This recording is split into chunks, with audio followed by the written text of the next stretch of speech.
সুপ্রিয় দর্শক, আপনারা দেখছেন এসপিএন বাংলা টিভি। দেখুন ও সাবস্ক্রাইব করুন এসপিএন বাংলা টিভি, দেশ ও মানুষের কথা। অসাধারণ, হৃদয় ছোঁয়া। আমরা হৃদয় পতাকা, কথা ও হৃদয় ছোঁয়া।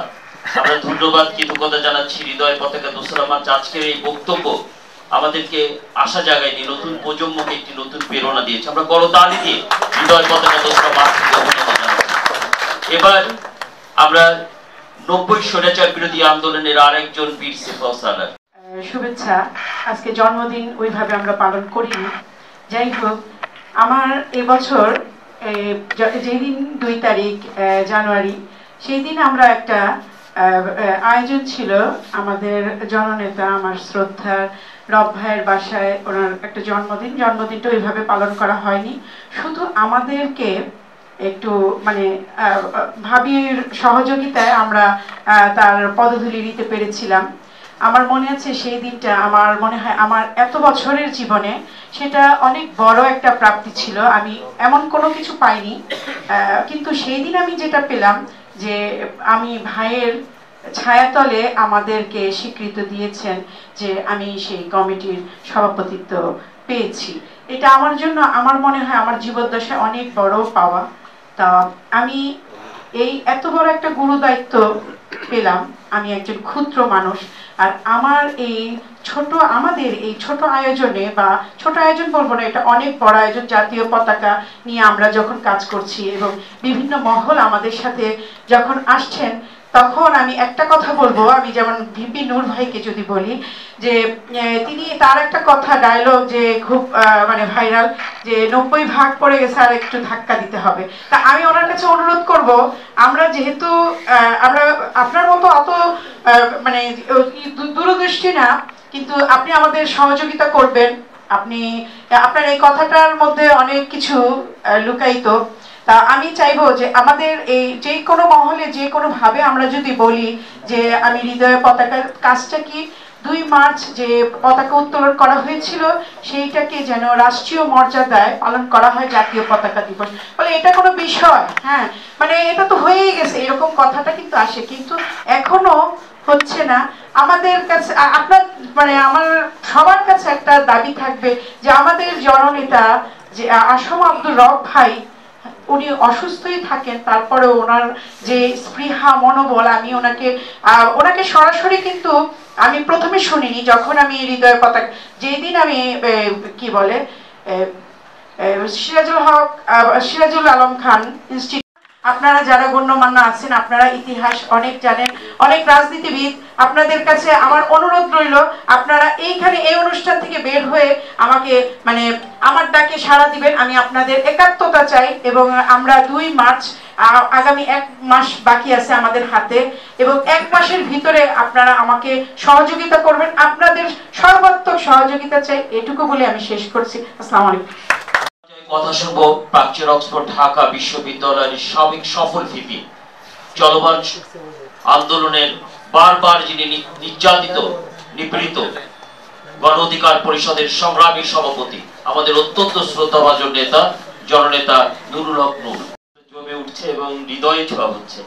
আমরা আজকে আমাদের এই অসাধারণ আলোচনার জন্য আমরা ধন্যবাদ এবং কৃতজ্ঞতা জানাচ্ছি। আমরা মুসলিম জননেতা মাওলানা আব্দুল হামিদ খান ভাসানীর প্রজন্মের কথা শুনেছি।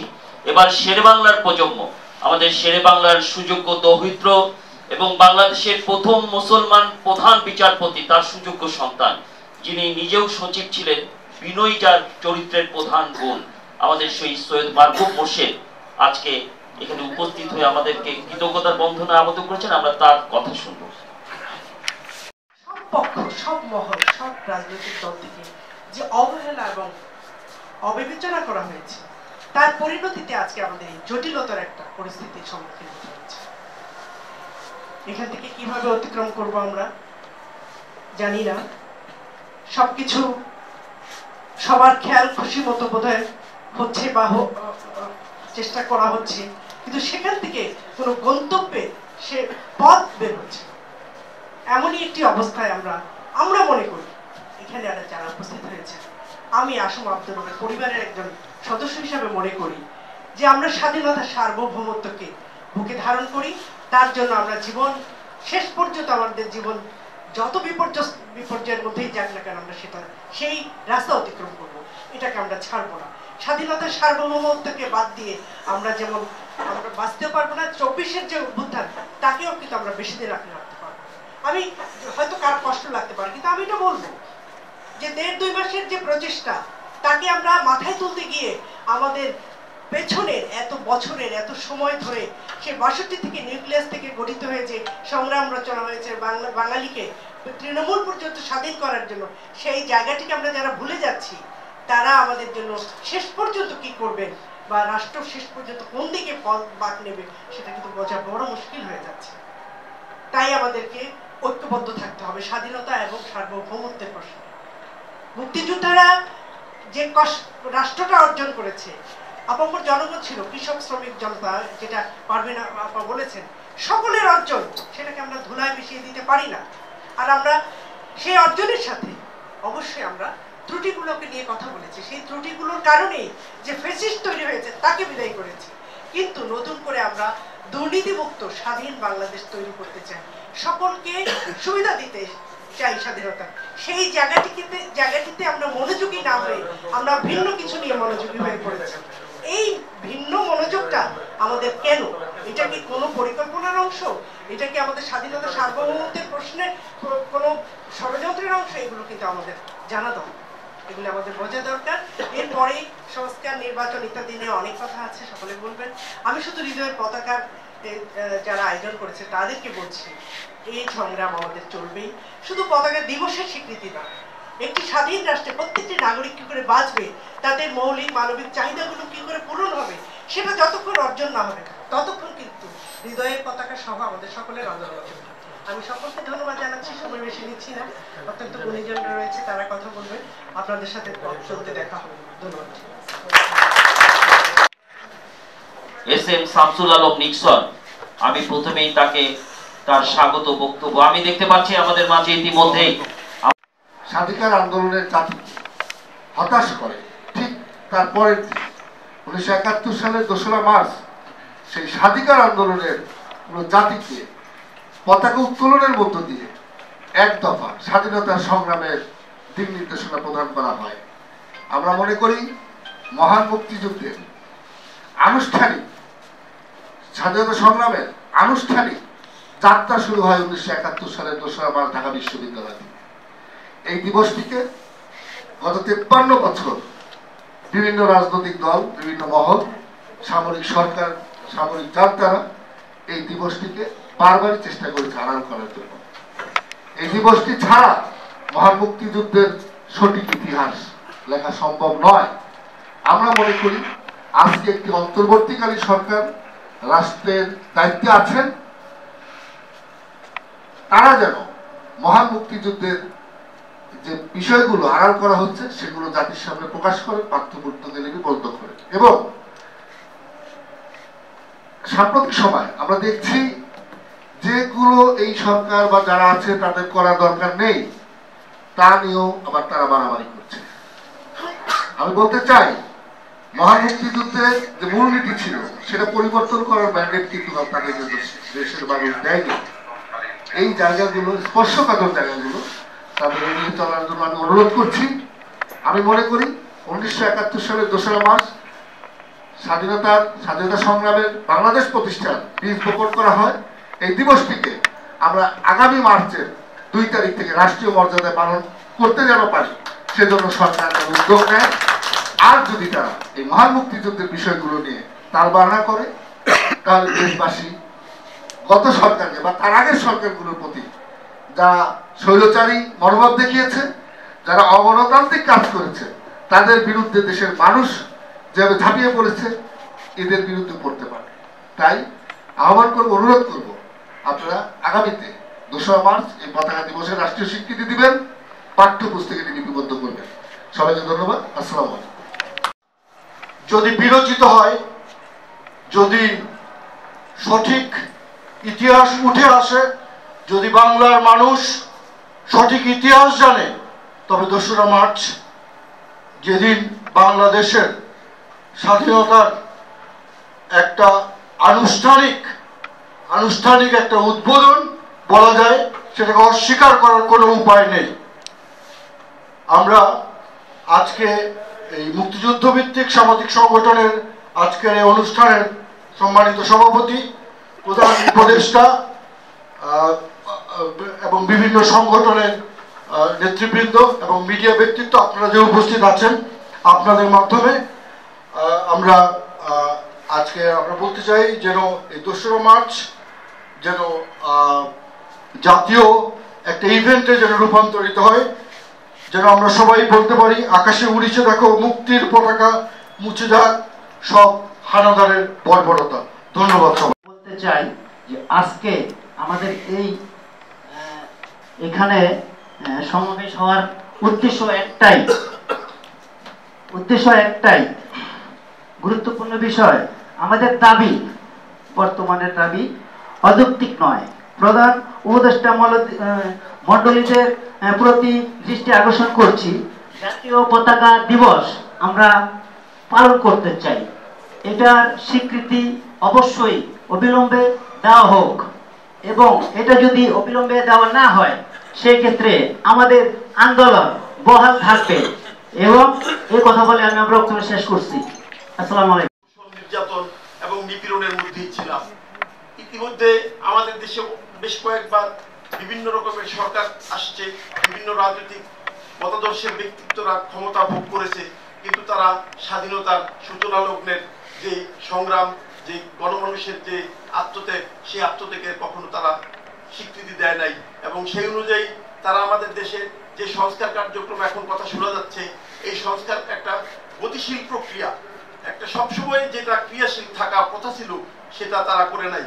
এটা শুধু তাদের হীনমন্যতার পরিচয় তা না, তারা সবসময় এই বিষয়টাকে, বিশেষ করে জনতার যে ত্যাগ তিতিক্ষা, যে সংগ্রাম, সেই সংগ্রামের যে স্বীকৃতি, এই স্বীকৃতিগুলোকে তারা সবসময় ধামাচাপা দিয়ে রাখার মনে করি যে আমরা বাঙালি জনগণ, সেই ক্ষেত্রে আমরা মনে করব পতাকা দিবস আমাদের জন্য সবার আগে প্রয়োজন।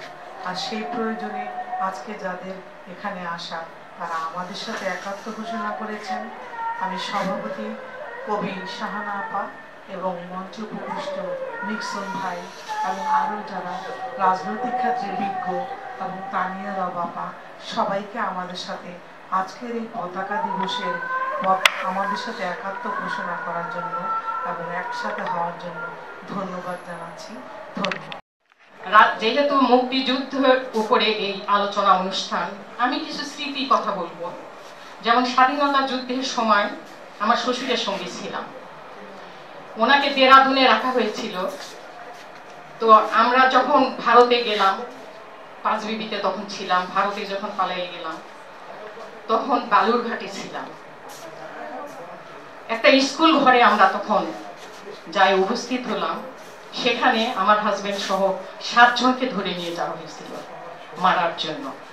তো ওখানে সিপিএম এর যে সভাপতি ছিল দুর্গাদাস মুখার্জি, উনি তাদেরকে বাঁচাই নিয়ে আসছিলেন। পরবর্তীতে উনি একটা গাড়ি ভাড়া করে দিয়ে আমাদেরকে কলকাতা পৌঁছার ব্যবস্থা করে দিয়েছিলেন। তারপরে আমাদের সংগ্রাম শুরু হলো মৌলানা ভাসানীকে খোঁজা, খুঁজতে খুঁজতে খুঁজতে খুঁজতে তারপরে ভারতের সংসদে উঠানো হলো যে মৌলানা ভাসানী কোথায় আছে, তার সন্তান, তার ছেলে বউ, তারা তাকে খুঁজতেছে। এটা জ্যোতিবাবু সংসদে উঠালেন। তো উঠানোর পরে একটা সময় 3 বারের বার তখন সরকার বলতে বাধ্য হলো যে মৌলানা ভাসানী দেরাদুনে আছে। তা আমরা সেখানে দেরাদুনে যাই, আমার শ্বশুরকে খুঁজে বের করলাম। ওখান থেকে করে আমরা দিল্লিতে নিয়ে আসলাম, নিয়ে আসে সেখানে হসপিটালে ভর্তি টুর্তি করা হলো। যাই হোক আর কি, তা আমি সেই ইতিহাসের একটুখানি সাক্ষী হিসাবে, আপনারা তো জানেন না, যেহেতু আমার 2 বার কিন্তু আমি অলরেডি স্ট্রোক করে ফেলছি, যে কোনো মুহূর্তে মৃত্যু হবে। তো এই জন্য একটু শেয়ার করতে চাই যে মুক্তিযুদ্ধ কিন্তু একদিনে হয়নি, সবার অবদানে কিন্তু মুক্তিযুদ্ধ হয়েছে। ছোট ছোট ছোট ছোট ছোট ছোট করতে করতে কিন্তু বিশাল একটা মহিরুহু সেখানে এসে একটা তছনছ করে দিয়ে একটা স্বাধীনতা অর্জন করেছি আমরা। সেখানে এই স্বাধীনতা যুদ্ধে যাদের অবদান ছিল তাদেরকে আস্তে আস্তে আস্তে আস্তে সেই অবদান থেকে মুছে দেওয়া হয়েছে। এটা সুপরিকল্পিতভাবে। সেখানে মৌলানা ভাসানী নেই, সেখানে কর্নেল উসমানী সাহেব নেই, যে সর্বাধিনায়ক ছিল মুক্তিযুদ্ধের, তার নামটা কেউ স্মরণেও আনে না। তারপরে ওখানে ছিলেন যে আপনার প্রবাসী সরকারে উপদেষ্টা মণ্ডলীর সভাপতি ছিলেন মৌলানা ভাসানী, সেটাকে অস্বীকার করা হয়েছে। স্বাধীনতার পরে এসে বলা হয়েছে ওইটা মানে প্রবাসী সরকার, ওটা প্রবাসী সরকার ছিল, কিন্তু ওটা মুক্তিযুদ্ধ বিষয়, ওটা কি মুজিবনগর সরকার, ওনারা নাম দিয়েছিলেন ওটা মুজিবনগর সরকার, কিন্তু ওটা প্রবাসী সরকার ছিল। এটাও মানুষের কাছ থেকে মুছে ফেলা হয়েছে এবং বই পুস্তক থেকে আস্তে আস্তে আস্তে আস্তে যেসব লোকদের অবদান ছিল, যেমন রব ভাইয়ের বিশাল অবদান, সেই অবদানকে অস্বীকার করা হয়। এই যে আমরা যে প্রজন্মের পর প্রজন্মকে অন্ধকারে রাখে আমরা নিজেরাই সবকিছু করেছি, এই যে একটা মনোভাব যে আমরাই শুধু করলাম কিছু, কিন্তু ওনারা কিছুই করেনি। ওই যে আছে না খালি পাতিল বাজে বেশি, তো ওনারা কিছু করেনি বললেই কিন্তু এত ঢোলটা বাজাইছে, যে সবসময় ঢোল বাজায় তাদের মাথার মধ্যে ওইটাই মানে তৈরি করে দাও যে এইটাই মানে শেষ কথা, যে আমরাই সব করেছি, আমরাই মুক্তিযুদ্ধ করেছি, আমরাই যা কিছু করার স্বাধীনতা যুদ্ধে সবকিছু ওনারাই করেছে। তো এটা ভুল, ওনারা কোনো জায়গায় যুদ্ধ করেনি, যুদ্ধ করেছে সাধারণ কৃষক, সাধারণ জনগণ, সাধারণ মানুষ, খেটে খাওয়া মানুষ, কিন্তু প্যান্ট শার্ট পরা মানুষরা এটাকে কুক্ষিগত করে রেখে তারা এটা বেনিফিশিয়ারি, তারা এটা বেনিফিট নিয়েছে। বারবার এই দেশটাকে বিক্রি করতে করতে করতে করতে আজকে নিঃস্ব করে ফেলেছে। আমরা কি এই স্বাধীনতা চেয়েছিলাম? আমরা তো এই স্বাধীনতা চাইনি কখনো। এই স্বাধীনতা কেন আমাদের এই বয়সে এসেও আমাদের দেখতে হবে? এই ৭৬-৭৭ বছর বয়সে এসেও আমাদের এই স্বাধীনতার জন্য, আমাদের একত্রিত মানুষের জন্য, মুক্তিযুদ্ধের জন্য আমাদের কেন এগুলো মানুষের কাছে বলতে হবে? কেন এগুলো বই পুস্তক থেকে উঠে ফেলা হয়েছে? কেন এই প্রজন্মকে জানতে দেওয়া হচ্ছে না এই সব ইতিহাস? যাই হোক, অনেক বক্তা এখানে উপস্থিত আছেন, সবাই এখানে বলবেন। আমি ক্ষুদ্র ইয়েতে আর অনেক কিছু বলার ছিল, এখানে সময় অনেক কম, আমি এই কথা বলে আমার বক্তব্য শেষ করছি। সবাই ভালো থাকবেন।